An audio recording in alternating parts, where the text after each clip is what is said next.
Amit ma golyócső alá veszünk, az az Oázis nevű sorozat. A sorozatra ma bukkantam rá, miközben rövid filmeket kerestem, és kihozta ezt, mint az évad legelső részét. A történet 2035-ben játszódik, egy migráns válságtól sújtott Angliában járunk. Főszereplőnk egy lelkész, akit egy David Morgan nevű tudós elhív erre az oázisra. Ez egy földön kívül elhelyezkedő telet, ahova nem sokára emberekkel készül telepíteni az emberiség. Valami okból úgy gondolja, hogy ide kell egy lelkész is, szükség van odafent is Isten emberére, ezért elhívja Richard őrült Dent, akit ugye a Trónok harcából lehet ismerni. A sorozat egyébként IMDb szerint 8,3-as a 10-ből, ami egy korán sem rossz arány.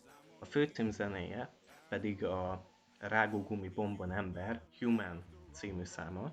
Főhősünknek meghal a felesége. Igen, a lelkészeknek lehet. Egyébként lelkészünk vallása ökumenikus, szóval ő mindenben hisz, sem nem tartozik egyetlen egy felekezethez sem.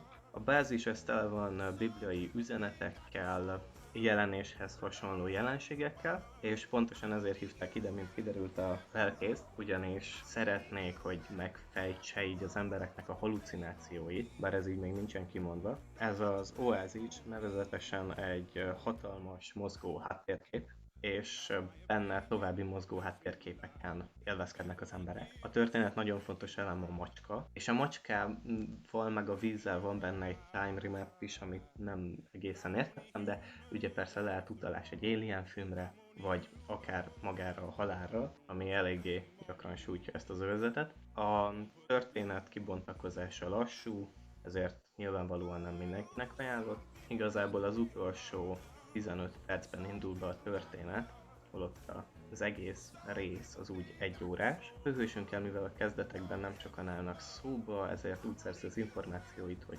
kukkol. Üvegajtókon, ablakokon, rendes ajtókon, gyakran még azt is megteszi, hogy betör irodákba, szóval ebből egész biztosan össze lehetne vágni egy ilyen jó kis montást. Én ide 2 elemet vettem. Aztán az őrületből vezérelve vannak emberek, akik így futnak a sivatagba.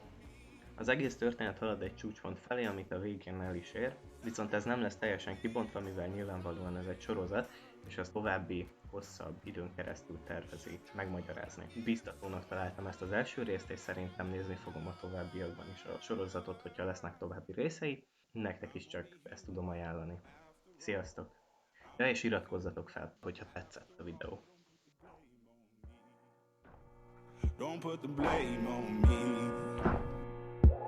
I'm only human, I do what I can. I'm just a man, I do what I can. Don't put the blame on me. Don't put your blame on me.